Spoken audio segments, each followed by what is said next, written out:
তৃণমূলের পঞ্চায়েতের সদস্যকে এলো পাথারি কোপানোর অভিযোগে উত্তপ্ত নদিয়ার তেহট্ট।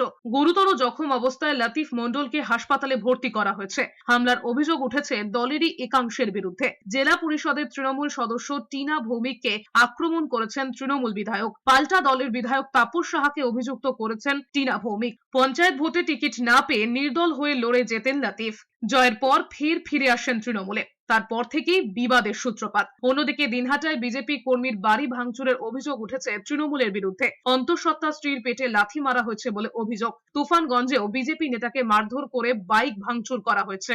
ওদের বলতে লতিফ এবং লতিফের সাথে যারা ছিল, ভোটে জিতিয়েছে লতিফকে, তাদের মধ্যেই গন্ডগোলটা শুরু হয়েছে। বিগত দিন হয়েছিল এবং 2 বিঘা জমির কি আরও বেশি জমি পটল ঝোড়াঝুড়ি হয়েছে দুই পক্ষের। ওইটাকে সাথে নিয়েই এই গন্ডগোলের সৃষ্টি আজ বছর 2 আগে থেকেই শুরু হয়েছে।